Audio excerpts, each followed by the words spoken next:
What are you talking about? I'm gonna tell you talking family business now. Well, I mean, hey, that's what we talking about. That's what we. I mean, it is though, Mom. I mean, like I said, and if it's something later we get to, and like we might not want to include it, we'll cut it out later. So here we are, everybody. Episode 1 of the Black Rabbit Hole. A very cool sounding podcast name. I'm trying to make it a cool podcast, but thank you for joining me. Today is the Big Bang Theory. Going to be interviewing my folks later, talking about some things. Now, I had planned on doing one episode, interview my folks. I thought it was going to be that simple, but I realized as soon as I started talking to them that this is going to have to be an ongoing thing throughout the podcast and also throughout life. So I'm going to call that mom and pop culture, and you'll be getting some of that later on. Before we get started, again, this podcast is about me, based on a true story about a kid from Mobile who made it to Manhattan. I work for a network here. You can find out who it is if you want to, but in order to disclaim my podcast, I want to make it clear that this podcast is my podcast. This is Vance Lang's podcast. The opinions, the notions, anything that I say here are my own opinions, my own thoughts, my own feelings. They don't reflect who I work for. They don't reflect who I represent as an organization. This is all just me. This is my own pet project. If you're here, it's probably because you know me, and that's kind of the concept that I was going for. It's a podcast for people that know me, that see my social feed. I see your social feed. I see everybody's social feed who's around me. So hopefully I'll be able to target my podcast for people that know me to just be another piece of entertainment inside your social feed that kind of pertains to you. If I went to elementary school with you, I might be talking about the Orchard Busy Bees one day. If I went to middle school with you, whichever one, might be talking about the PPS Pirates, might be talking about the Hillsdale Mustangs, might be talking about the Shaw Rebels in here. All of that good stuff, again, just for you, my friends, family, and associates who are already in the social media world. All this digital stuff, this streaming, there's plenty of dudes talking to you on the internet. So I figured I could be one of them and also maybe be something relevant to you. That's the goal, and I know that's a lot of different things in one to be part of a podcast, but that's where I'm going with this. So that's where I'm trying to go. So hopefully I'm able to kind of make some sense, be entertaining, and come out with something that's, again, I guess entertaining is what I'm looking for, but informative. I hope to kind of give you an insight into my own way of thinking and how it was shaped. That's why I wanted to talk to my parents, and then also just kind of, again, be another space, another Black person, but I say a regular Black person out in these digital spaces, and give you a story in a podcast that, while universal, it's really my gift to my friends, families, and associates who are following me on digital, who've been following my career. And it's like, let me see if I can put something together to, make a cohesive podcast. Don't feel like it's working right now. That's personally, but we're going to see what it do. So anyway, I've disclaimed my job, other things. This is all me. So we're going to hop right in to episode 1. And again, I didn't want this podcast to be like, oh, it's called the Black Rabbit Hole, so it must be about Black shit. No, not necessarily, but I am Black, and sometimes Black things really get under my skin, or it just feels like something that needs to be said. So, I want to start again. Here we are, right after Juneteenth weekend, which was federally recognized finally. And whatever your opinion is about that, great, you can have it. My reason for mentioning that is like the image of Black people in America and what it is getting recognized for Juneteenth as a federal holiday, which I'm sure made worldwide news now, which is where I was going with this. Just recently, not too long ago, I was watching the G7 and the NATO summit, and they took a class photo. And when they took, and looking at the class photos, I had this thing I always joke about, whoever came up with it, but where the black people at? Where the black people at?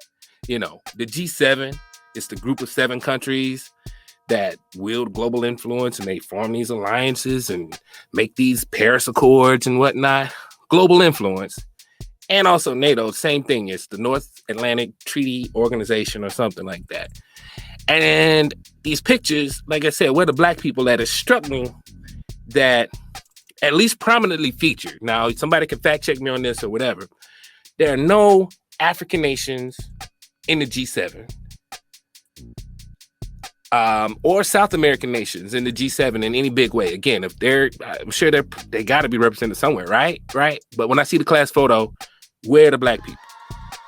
NATO, kind of the same thing. Now, there's a so-called Mediterranean dialogue in NATO that includes some of the North African countries, but it's still a stark image to have these 2 global worldwide alliances, and it's not a person of color in the picture. Now the G7, I was watching the coverage, and there was a prominent black person speaking. And again, I'm saying this because I was just looking at pictures. I wasn't, reading the news or whatever. It's just the pictures that I'm exposed to of events that are happening. Hey, this is the class photo of the G7. Hey, here's the class photo of NATO. Where the black people at? That's all I'm saying. It made me feel some kind of way. And it also made me think about, again, that global image of people of color, whether you're black, whether you're, South American, or whatever it is. I don't see us in those pictures. And I say us as a global thing of people of color. Also kind of piggybacking off the criticism, if you will, of the Lin-Manuel Miranda In the Heights movie that came out that had an uproar about the lack of dark-skinned Cuban Latino. Please, I'm sorry, I'm not trying to ruin it. I can't think of it right now. Afro-Cubano. Dark-skinned Latinos. I'm sorry. Please don't cancel me after the first episode, because I can't think of the phrase right now. But basically, the controversy was that darker-skinned Latinos were excluded from In the Heights. And again, it's the same thing in this global picture. Then you see the G7, you see NATO, you see no people of color, and it was like this inner message, if you will, that could be taken in if you're a kid that's looking at this and you're a kid of color and you're like, oh, those are the G7, the group of 7. Some people call them the Great 7. And then you're like, wait, none of the countries that people say I'm from or originated from are in there. And mind you, the G7, the EU, Germany, France, and the UK are 4 of the 7. So those 4, the EU one should basically include Germany and France already in the UK, but I think the UK is out of it, Brexit, whatever. But 4 European countries, no African countries. Just saying. Just wanted to get in there. The exclusion was glaring to me and a little deep to me when I thought about it in conjunction with all of these things with Juneteenth. Juneteenth being recognized and black people's, freedom being celebrated. I mean, it's been celebrated, but for it to be a federal thing now, it hits different. And I said this on my Facebook feed for anybody. If I see a Party City, if you do a motherfucking Juneteenth commercial, come on, I'm going off. Okay, you already stole Thriller from Michael Jackson for the Halloween commercials. This ain't Cinco de Mayo, okay? We won't play that. So, anyway, that's my black shit off the top. In the Black Rabbit Hole. I just wanted to put that out there. I hope you all had a good Juneteenth weekend, as they call it. Father's Day weekend, celebrating black fathers, the image of the black man, the image of the black woman, the image of black people it's kind of all over the place. So I hope that everyone had an uplifting weekend where we were able to celebrate the culture. We were able to celebrate the fathers.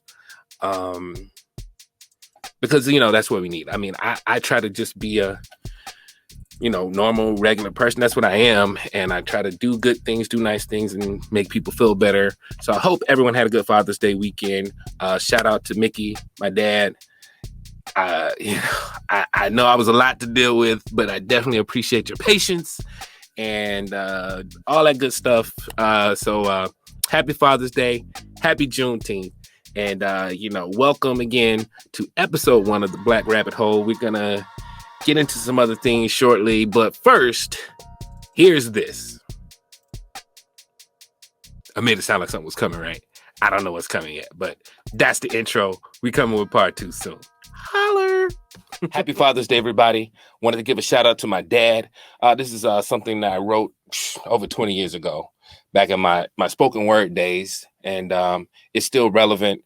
It was almost a premonition of where we're at now, but it was a dedication to my dad. It was also a plea in the moment. You'll see when I say the name of it. This is back from there was a period of time where I was doing a little spoken word. So this is my poem for my dad for Father's Day. It's called Daddy, I Need a Mic. Daddy, I need a mic because I got something to say. Daddy, I need a mic because I want to make some noise today. Daddy, I need a mic. Feels like nobody's listening when I'm talking. Daddy, if you get me a mic, I'll learn how to fix it when it's faulty. Daddy, can you get me a mic so I can spread the word? Daddy, I need a mic because I want to be heard. Daddy, if I had a mic, I might be able to make some money. Daddy, if you get me a mic, some of my dark days might become sunny. Daddy, can you get me a mic and some drums and a guitar? Maybe if I had a mic, I could be a superstar. Daddy, can you get me a mic and some turntables? I want to spin some music. If I get the beats pumping right, then people will dance to it. Daddy, can you get me a mic and maybe even a car? That way I can go and talk to people wherever they are. Daddy, can I have a mic? I want to amplify what I'm saying. I could turn the volume up when my listeners start straying. Daddy, can I have a mic? I promise I won't lose it. Daddy, if you get me this mic, I promise you that I'll use it. Daddy, thanks. Thanks for the mic. You'll see what I'm saying. It's true. Watch out, y'all. My daddy got me a mic. Check 1 2 1 2. Thank you, Daddy. Happy Father's Day. Happy Father's Day to everybody out there. I'll catch you next time. Peace. So yeah, that was one of my spoken word pieces from back in the day. I got a few more that I'm going to be sharing. So as we go through this adventure of podcasting, so be on the lookout for that. Like I said, this is a really, personal, like in the neighborhood type podcast for different people in my network, and I'm hoping that I can kind of bring everybody together a little bit. It's a big goal. I understand that, but I consider myself an everyday American, and I want to get all the other everyday Americans around me kind of to talk to each other. Even if we don't necessarily agree all the time, we can talk to each other. So I wanted to again talk to my parents and kind of get a sense of my roots, and how they shaped, me growing up, but how they were shaped growing up in the rural South and many other things. Like I said before, I bit off way, way more than I could chew, thinking I could I'm gonna interview my parents real quick for the first podcast and keep it moving. Nah, that ain't happen. I was setting myself up. So we're gonna see the first part of this conversation. This is gonna be a project really on the side. Of having more conversations with them about growing up in the rural South, about the effects of segregation, racism, XYZ, and different things like that. But I, wanted to start out with where they grew up, and that's where we'll start.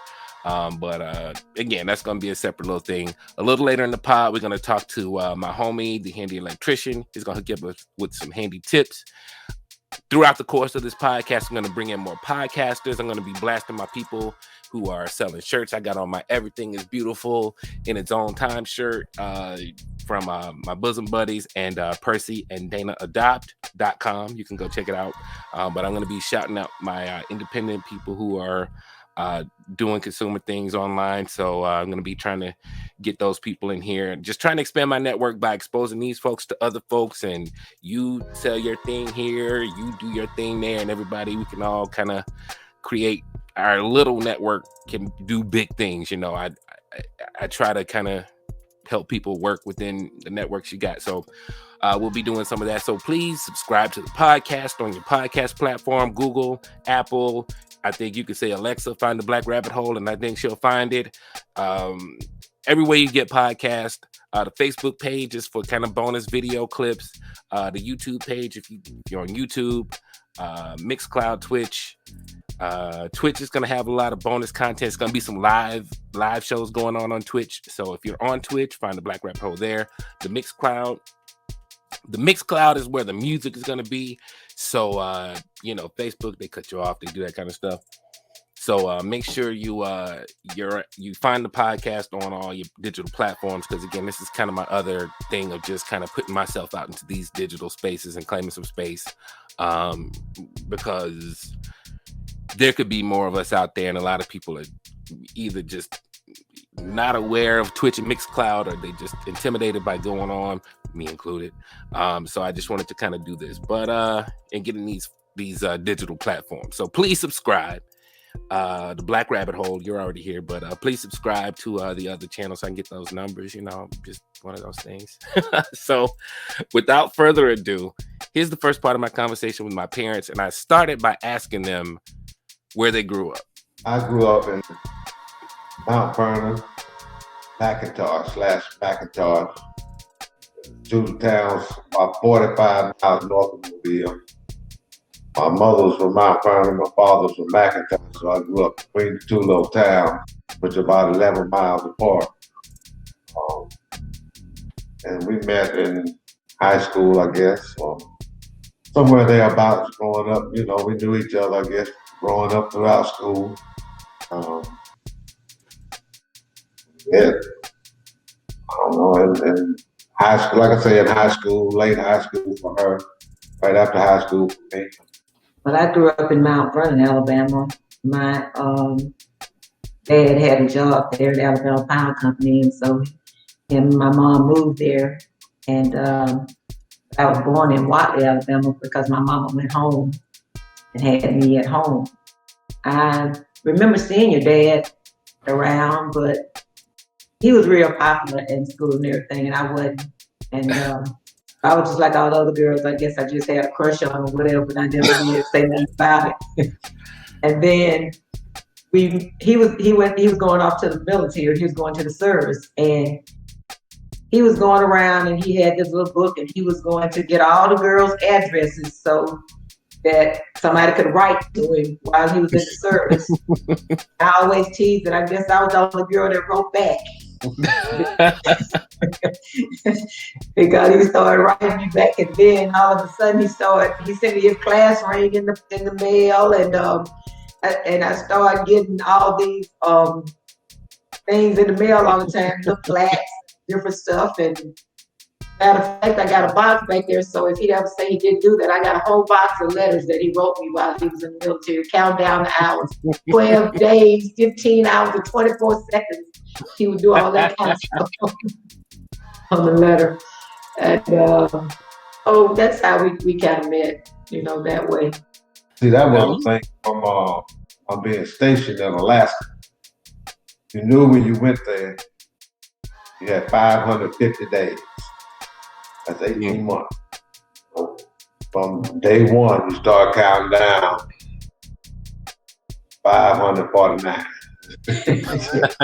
After you leave. So that was like just a little military thing that everybody did before you, as we would say, get back to the work. Yeah, we met and got married, and Victor was born. Then 3 or 4 years later, along came you. And by that time, we were stationed Keesler Air Force Base down in Biloxi, and he was actually born on the base. You were born on December 23rd, and we were staying in this little apartment out there. And Victor was 3.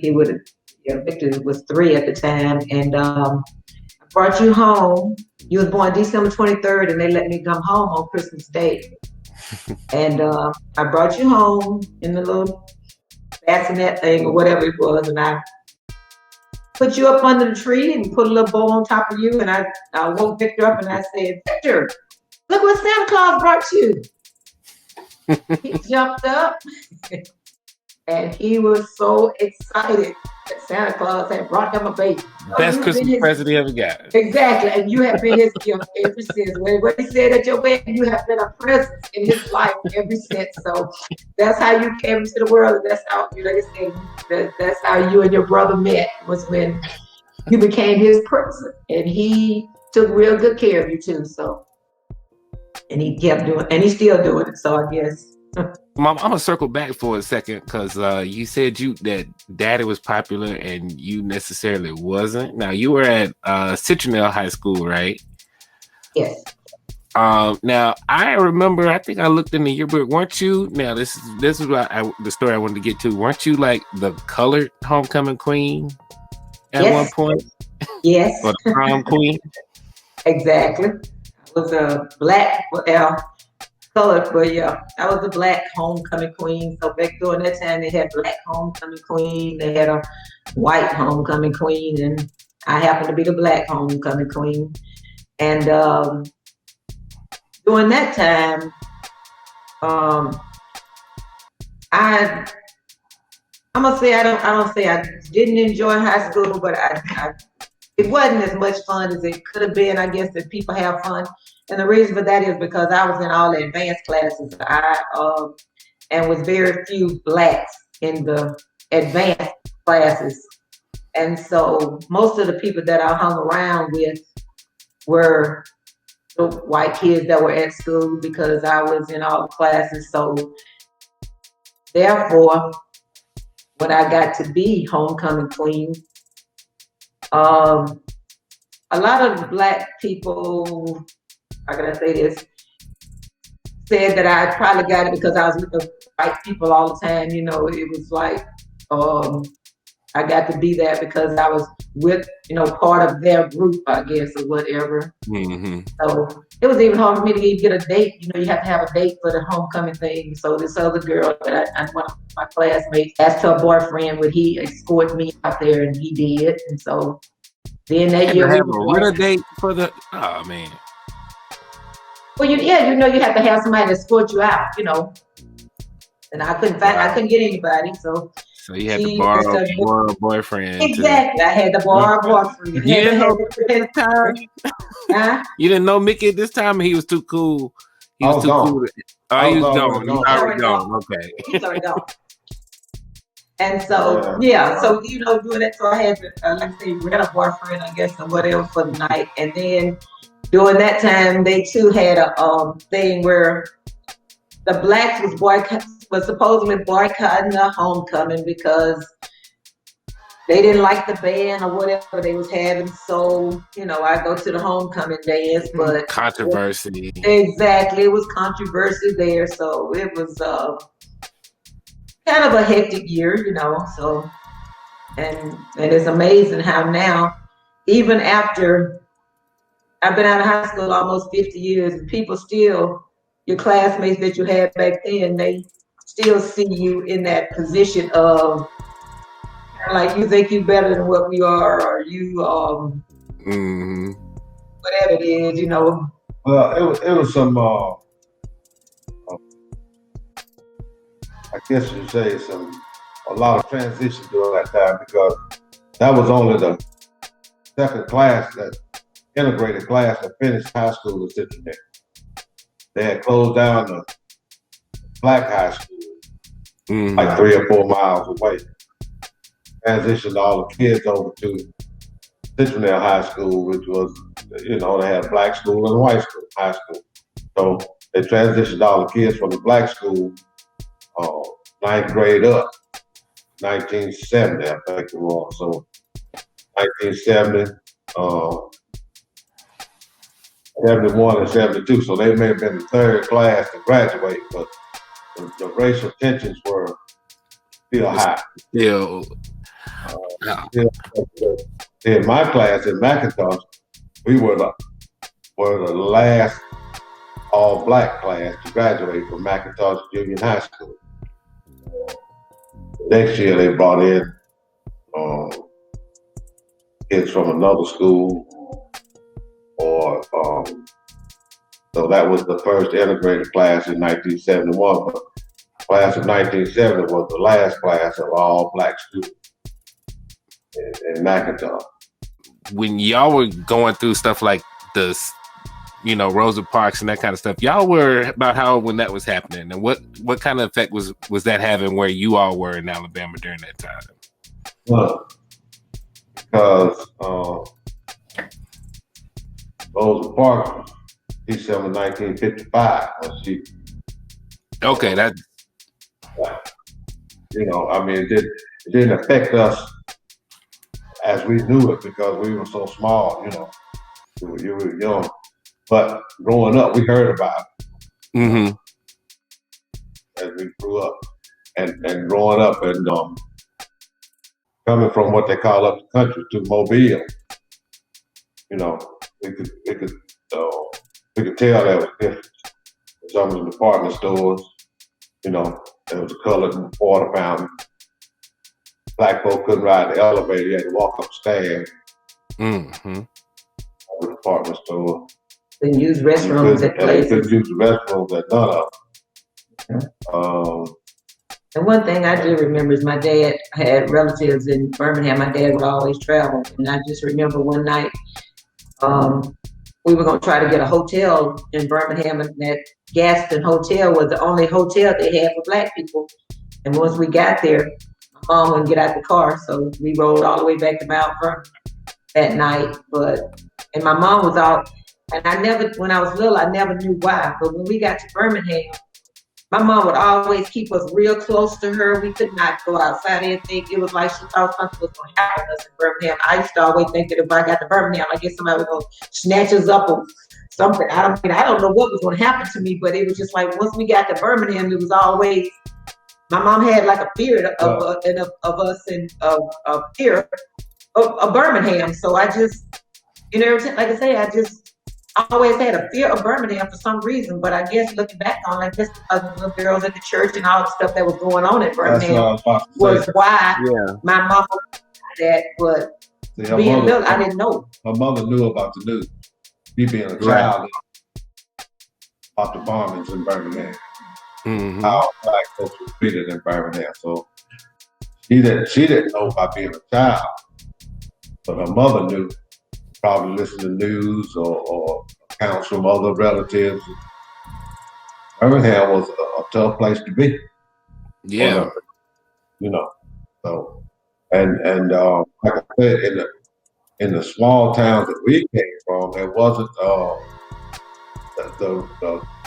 vibe was there, but like we didn't care. Okay, you got yours, we got ours. And,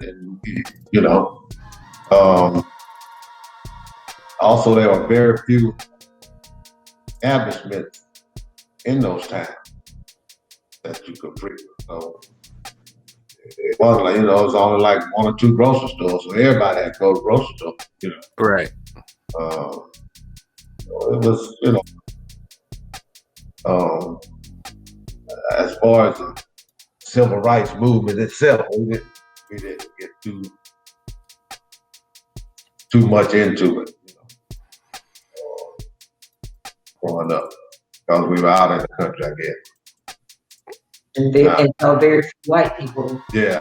And in my neighborhood, it was just one little white store. Lady called Miss Prime, and I didn't get along with her too well, and so and the reason I'm saying that is my mom always said that I was one of those clean, nasty people, and so Miss Prime, when you go in a store, and back then you get those cookies like 2 for a penny. You go in the store and you got a 2 for a penny. They was in a jar and they would get them out.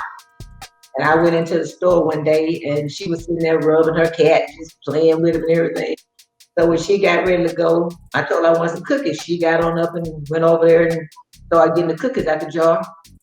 And I told her I didn't want those cookies because she hadn't washed her hands. So me, my cat is cleaner than you. I said, well, okay, but I'm not buying those cookies. And I left. I went and told my mama, yeah, why I didn't get the cookies, and I told her why. And she told my dad that I was being, she didn't say up with that, I guess, but I was being sassy or something. And anyway, my dad didn't say nothing about it, but I was just one of those people. She, so after that, so my dad just said, well, we didn't have to go there anymore. We didn't have to go to the store anymore. And I don't remember going back anymore. And got my cookies from somewhere else evidently. Well, soon after that, she closed, really. Because there were more and more complaints about her attitude. Because she was like, really, I want to say the only white person in that community. Mm-hmm. Really. Sure.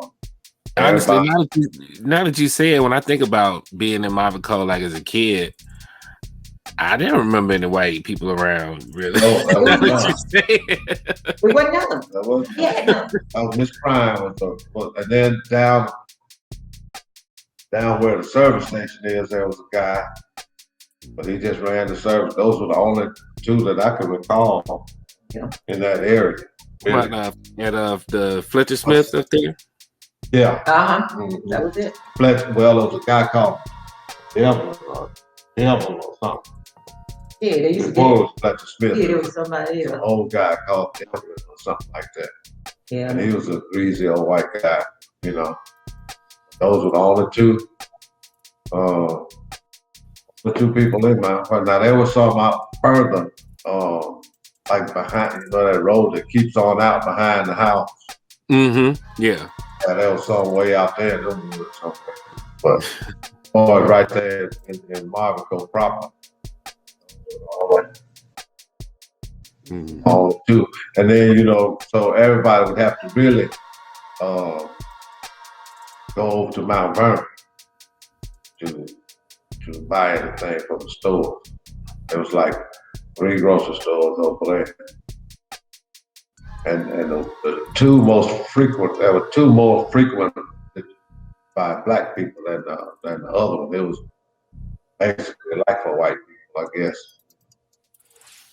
Anyway, in the 1960s, growing up there, it was just the way it was, Yeah.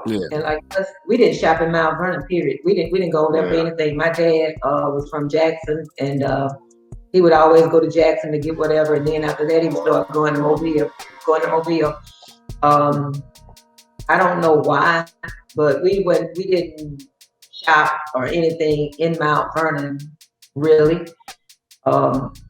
My dad, I don't know what the mindset was, but it was like we was always isolated from whatever was there, so we never did. Like I said, we didn't shop there.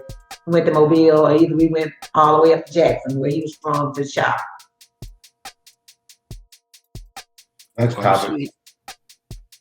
Next topic. That's what my dad said. You heard him. Next topic. And we did stop right there and had a little conversation, and we kept the conversation moving. So we'll be seeing more of that conversation over the course of the next couple of weeks as we get ready for the next podcast. Had some technical stuff as well that made some of the parts probably not usable. But again, we're going to be revisiting Mom and Dad a lot, which is just never too much. So be looking out for bonus clips and more conversations. But did you catch the part where my mom was talking about Birmingham and, being afraid, my grandmother being afraid for them in Birmingham, and then her mentioning the 4 little girls? For a little context there, my grandfather and my grandmother had 9 daughters. My mother was the oldest. So I'm gonna have to check the date. So I don't know exactly how many they had at that time, but imagine being my grandmother and hearing that 4 girls got bombed in a church. And, we weren't like, my grandmother was not super churchy, but she was in church every Sunday, definitely. And you're in Sunday school and at least once a week, So I would imagine, hearing that we were taking a ride to Birmingham was probably the last thing you wanted to hear when you had a car full of girls. So, Matt, that's part of it. And then the other part with my dad talking about how because of numbers, you can't be a bigot when you're outnumbered. And there's only one store in your rural town. Everybody's got a shop. And if you're the store owner, you don't want to turn away any money. So I want to talk about some of those things as we get into the podcast as well, like how, the overarching thing of systematic racism, and then, the places where the rubber hits the road. So we're going to definitely be talking about a lot of that stuff. So anyway, let's get to the next part. I want to bring in a chat with my homie, the handy electrician. He's the number one electrician in Atlanta. He be hooking it up. He's married to one of my best and oldest friends, and we kicked it off as brothers as pretty much soon as we met. And he's one of the few brothers and sisters. Gonna have sisters on too, but one of the few brothers that I'm gonna have on to kind of spread the love in these digital spaces, like the Black Rabbit Hole, where again I'm trying to do a lot and a little bit with this podcast, but we got to start somewhere. So make sure if you want to promote your business or your brand, holla at me any way you can get to me. However you're getting at me, hit me in the chat. blackrabbitholechat at gmail.com. blackrabbitholechat at gmail.com. If you want to email me, Facebook, Twitch, Mixcloud, like I said, holler at me. But here's my conversation that I had with Percy Hampton, the handy electrician. Like, bam, what's up? This is the hookup with Percy, the handy electrician, Atlanta's number one electrician. Checking in. What's going on, P? Man, I'm coolin', man. Great Father's Day, man. Got to spend some time with my kids, my wife, my family. Just a good day, man. I got a new accessory from a green egg. Real excited about that, man. That green egg grill, man. Sweet. I've been hearing things about it. I might have to check it out. COVID really made me appreciate my house. You know what I'm saying? Like, I got areas in my house that I could chill, man. I just love being at home. Like, I go out in the street, I do my thing, I work, I network. But, man, I love being at the crib. You gotta make it comfortable, make it where you want to be. Yeah, I'm in one of my favorite places, man. I'm in my closet. I know. I'm looking back there, I see the J's on the track, man. J's on the rack. What I do, man. Let me show you what I do, man. Let's see if I can turn this damn camera around, man. He just the number one electrician in Atlanta. He might be the best dressed as well. I'm just saying. Hey, man, don't tell him, man. Man, I'm trying to turn it around, man, but man, look, I'm gonna come through, man. Look, it's crazy. Like, kind of, I'd say crazy or not, man. Like I said, I never owned a pair of J's. Yeah. Never. I worked at the shoe store. Damn, P. Yeah, man. Hey, man, but I've always been impressed, man, by the fact that that ain't you. And that's cool. If you don't own a pair of J's, man, that's cool. That's your swag. I had them Dion 2s. I had them Dion 2s back in the day, though. But man, you can live in your shit, in your swag, man. That's powerful, man. Like, me personally, I wanna do it for my ancestors, man. I wanna look my best. You know what I mean? I wanna. Hey. I want to show out, man. Show out. I want to show out, dog. Hey, we talking about the ancestors. Like, we just had Juneteenth, a federal holiday now, Man, hey, man, I'm so happy that we got the federal holiday. I'm grateful. Grateful. Man. I'm not satisfied, man. Hey, I'm there with you. I'm like, I appreciate it. They pulled it out the back pocket. But give me a bill, give me reparations, give me something, man. Right. They be playing us. They'll give every other race something. Man, they gave the Asians a bill. Like, I live in Georgia, man, and it was redneck, bro. Like, man, shut up the dang on massage parlors. Right. and say he had a sex addiction. You got a sex addiction, you gonna shoot up the girls? I don't understand it, bro. And they got an Asian bill that if you fight with an Asian right now, it's gonna be a hate crime. Basically, they did that in it ain't been 2 months. I was gonna say it ain't been 90 days. Man, it's been over 400 years. We can't Bruh. get a bill. Dog, I'm like I say, I'm grateful for everything. But man, I ain't buying it, bro. And speaking of buying it, I posted this on my Facebook page. If next year, if this shit like Cinco de Mayo and Party City is running commercials and shit, I'm going the fuck off. Because this is not Cinco de Mayo. I'm not taking this over. Look over here, white people. Don't be trying to take over. I ain't celebrating nothing but Mother's Day and Juneteenth. Right. Everything else. And Father's Day, of course. Like they have to ask questions. Look, you been following the playoffs? Not really. Like I say, I was at a restaurant and I was looking at the Hawks play to lose to Philly. So they going to a game 7. So at the restaurant I did work at, I did work at that place called Blue Seafood House. I put pictures on my Instagram or Facebook.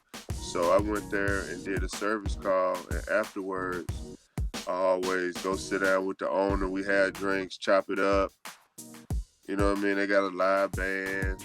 I like to people watch, man, and network. So, Hey, I'm going to check them out when I come in town. But I don't watch, but I get on the social media feed and you kind of see what's going on. Like the Nets, I think the Nets lost in overtime. Somebody was hurt. Everybody's hurt. That's how LeBron sucks, or he lost. And I think I saw something about. I know the Nets, they lost. I think they lost, so they may be out of it because I saw Kevin Durant kind of in a sad post or something you did your best job. Like he went out like a soldier or something. So. Yeah, I'm looking at it here. It looks like they lost in overtime. So yeah, they lost in overtime. I'm out. I try to keep up with the home team a little bit, but once the Knicks got out, the Nets got out, and I'm not from here, so I don't pick a team. I just see who won, except for the Yankees. Yeah, I've been in Atlanta over 20 years, but let me tell you, I've been in Atlanta over 20 years, but Atlanta teams, I done lost a lot of money with Atlanta teams, man. I can't depend on them, bro. Now again, I don't believe it. I don't know sports, but again, I watched around the playoffs and I watched the Super Bowl. And which one was that when they lost to the Patriots? Brady. It was that, bro. I went from one Super Bowl party, left at halftime, got to the other Super Bowl party. The game was totally different.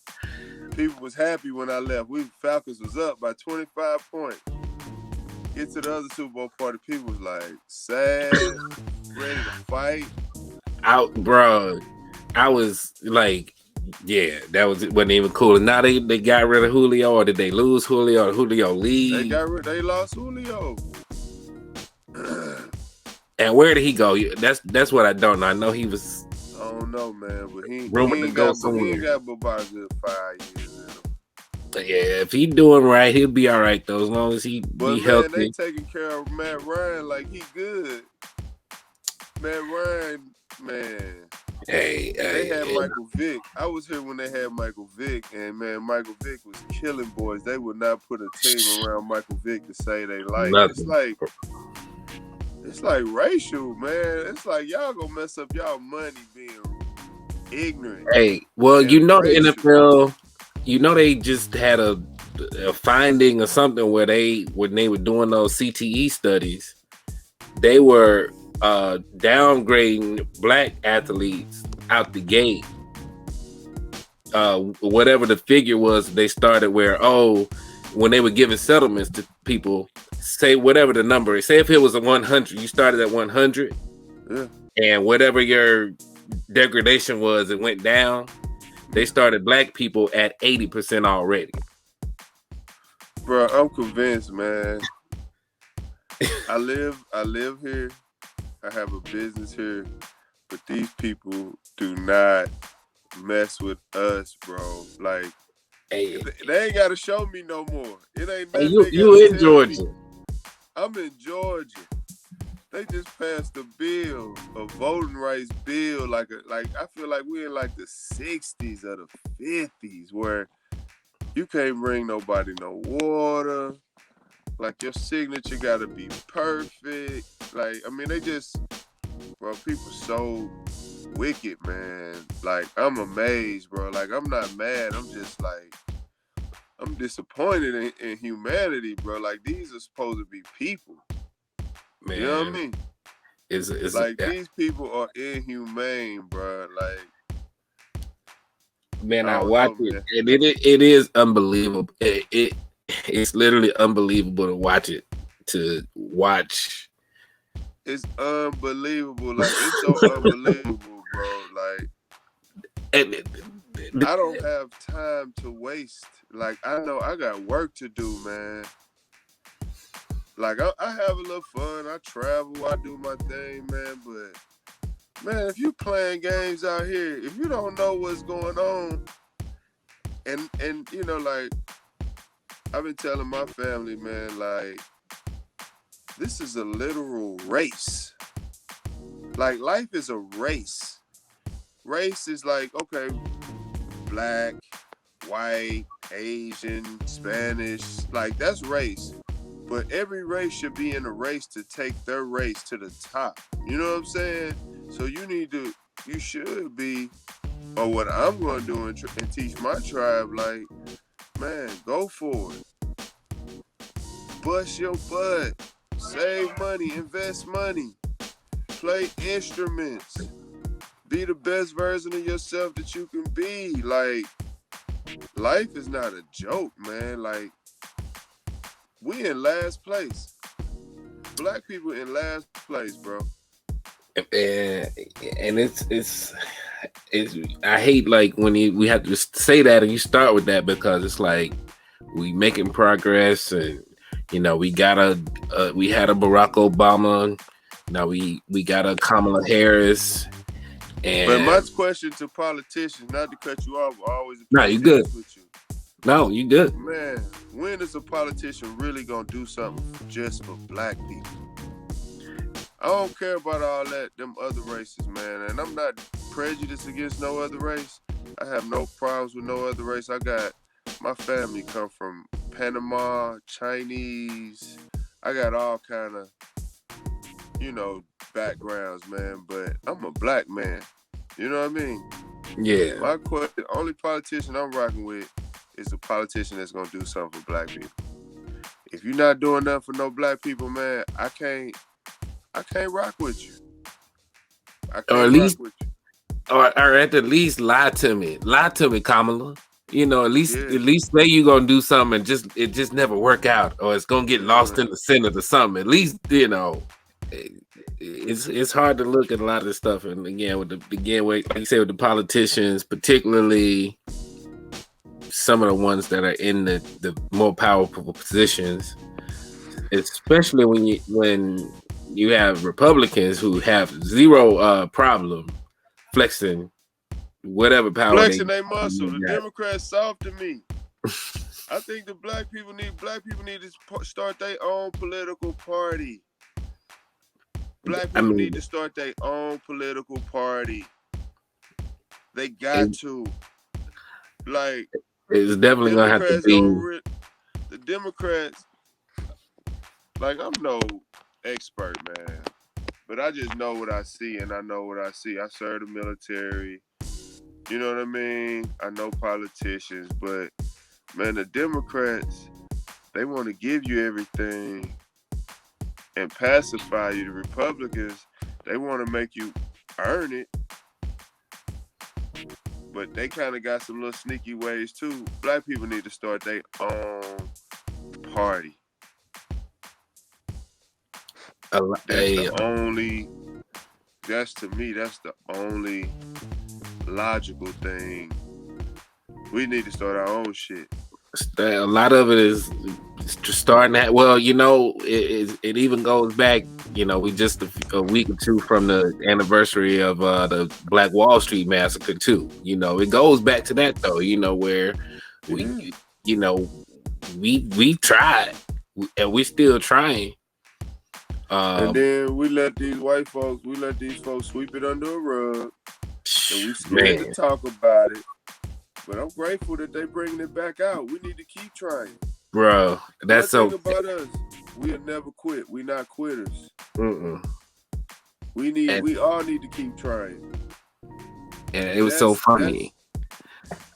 When I never heard of the Tulsa massacre. When they teach Black history, have to teach a month in Black history. It's like Martin Luther King, Rosa Parks, and slavery. Slavery was over after the Civil War. All right, let's talk about other stuff. Yeah, I ain't hear about Black Wall Street till my 30s. They never taught it in school. I done been to college. I done graduated college. You know what I'm saying? Been all them high school, all that stuff. Never heard about it. I had to look it up on my own, man. That's why I encourage every Black man. Do you some research. Look on YouTube. Learn about your culture. Learn from the masters. Dr. Ben, Claude Anderson. There's a lady I don't know how to pronounce her name, but it's like Shiraz Ali. Man, we got scholars, man, that's spitting game, wisdom. It's out here. You don't have to be ignorant. If you got a cell phone and you ignorant, that's your fault. Bro, I say that about school kids too, man. I'm like, y'all look, if y'all are failing, this because y'all just ain't working hard enough. Now you can make 20 TikTok videos, but you can't go online and find the answer to your test. Man, we done had this kind of technology, man. You could be an electrician off YouTube videos. Right. But bro, the thing with, like you say, with all that, James Baldwin, just last week they came out with a story that ABC buried an interview that they did with him 20 years ago because he was talking that shit. Hey, bro. I'm on that shit. And once I know it, I can't unknow it. You know what I mean? The truth, bro. Once I start digging deeper and deeper and deeper, it's like a rabbit hole, bro. The black rabbit hole. It's the black rabbit hole. Ooh, love. I mean, when I came up with the name, the name came to me, and then it was like I got to put some stuff around it. But that was a part of it. Like you get into digging into those things, and again, it wasn't necessarily about me being Black, but I am Black, so things affect me from that lens. So when we talk about that kind of stuff, then that's where we're going. But bro, like when James Baldwin, when he was talking about.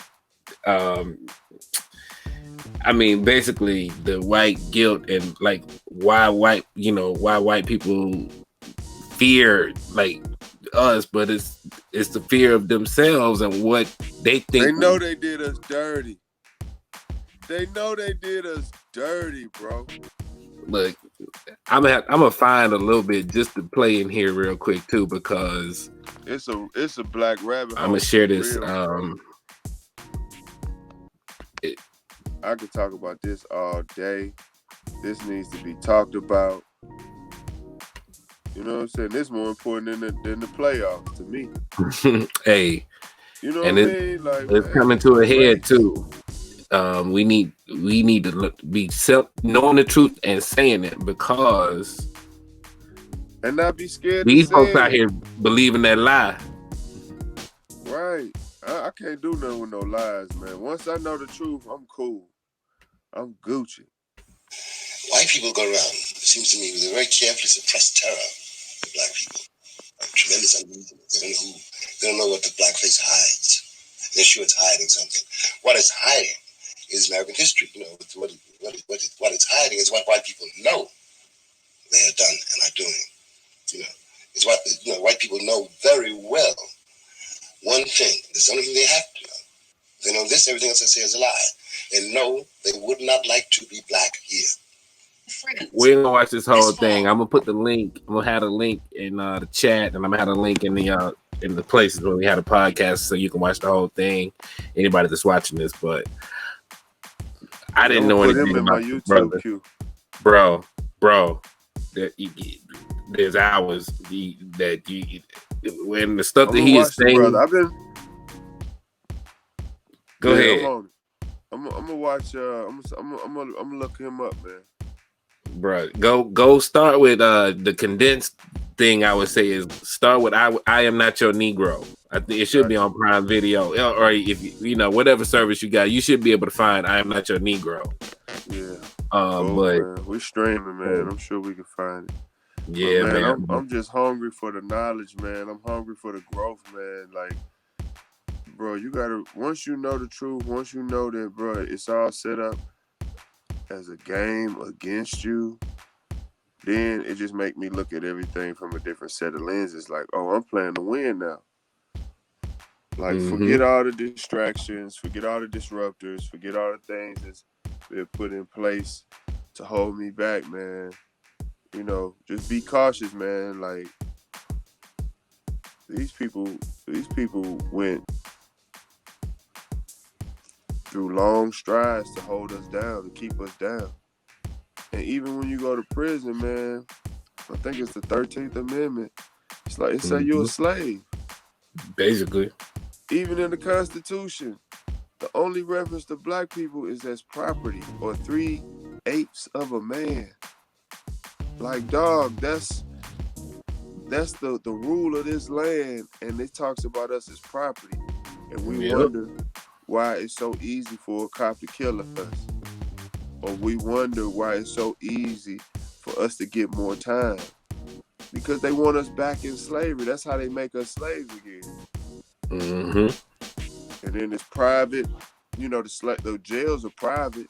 Privatized, you got to be like, that's the only reason. I got them Jordans, but I kind of wasn't rocking with Jordan because I heard about, like, Michael Jordan was part of some prisons or something like that. So it kind of like, I don't really be buying J's. I got them. I think I worked in the J's that's right behind me. I think I worked in them joints. So it's just like, yeah. It's like Gucci. I got some Gucci stuff, but once I saw they did the blackface and stuff, I ain't buying no more Gucci. I'm good, but I still got a couple pieces, but you know. Hey, we already did that. Well, look, man, it's been cool catching up, man. Any handy electrician tips for the week, man? Handy electrician tip for the week. Dimmers or light bulb specific. So if you got an LED dimmer, you got to have a dimmable LED bulb. If you got an incandescent light bulb, you got to have a incandescent dimmer. Same with halogen. So the dimmer has to match the bulb. So when you're buying dimmers, buy your bulbs at the same time. Maybe talk to the person in the hardware store and like let them do the work of matching them up for you. Keep your receipt. Write the dates on your LED bulbs so you can see if they really lasting the amount of hours that they're saying. Like some of them say they would last like 30,000 to 40,000 hours. You can kind of put like 621 on it, and if it doesn't last to like at least 5 years, then you'll know that you might be able to take it back. I don't know, but just a couple tips. Appreciate that. And that is the hookup. Percy, man, it was good. We're going to catch you next time, man. I appreciate it, my brother. Appreciate you, brother. Well, damn. That was fast. Shoot. I appreciate Percy, the number one, the handy electrician, number one electrician, ATL. Also, please check out that James Baldwin interview. Depending on where you're watching this, it should be a link in the comment somewhere. Also, or not, just Google James Baldwin interview ABC. They hit the interview. It's a story behind it too. And again, this kind of thing where I talk about, you know, I had never heard of James Baldwin until after I got out of college, and I felt like some kind of way about it, and even like kind of talking to my parents about it. But you know, even Nicole Hannah-Jones, Pulitzer Prize winner, said she had not heard of James Baldwin until after she got out of college, and she was like in African American studies and that kind of stuff. They hid this man from us. But find some find some stuff on James Baldwin, because the stuff that he was saying then is definitely still relevant now. So anyway, you know, I'll also, as we go along, I'll be sharing the names of other artists, contemporary writers, and people that I follow. Michael Harriot is one, Panama Jackson, Damon Young, publications like The Root, Very Smart Brothers, whatnot. Yeah, I'm checking my stuff while you know, while I'm recording this podcast. That's how we do it. This is what I'm doing right now. So make sure you know, I just lost what I was talking about there. Anyway, I was talking about the Black authors and the publications, The Roots, the Griots, even the, you know, Fox Soul. Fox Soul is a good place if you hadn't been checking them out. This palette of information that I feed myself from, you know, I'll try to share some of that with you and kind of give you an idea of the information that I pull in and where I form my opinions from. But anyway, we're gonna have a lot of people on. Gonna try to make this more fun. Again, this was just an experiment to get this podcast off the ground. We're gonna have another episode coming. Reach out and subscribe. Google, Apple, YouTube, Facebook. We out here. Twitch for bonus stuff, live chats and talk show type stuff. Mixcloud for music, because Facebook be cutting that ass off. And even Twitch will mute it after the fact. So Mixcloud would be a place where there will be, you know, curated, targeted mixes and music type shows.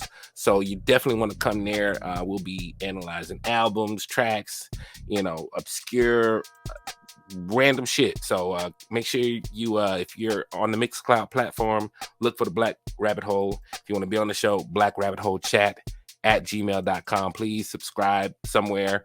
Help me get the numbers. My thanks to you all. I hope you enjoyed this first hour. Let me know again what we can do to make it fun. Hit me in the chats, wherever you're getting this at. Holler at me. Let me know how we can make it better. V-Lang's been in this thing. This is the Black Rabbit Hole. We'll see you next time. Thank you. Goodbye.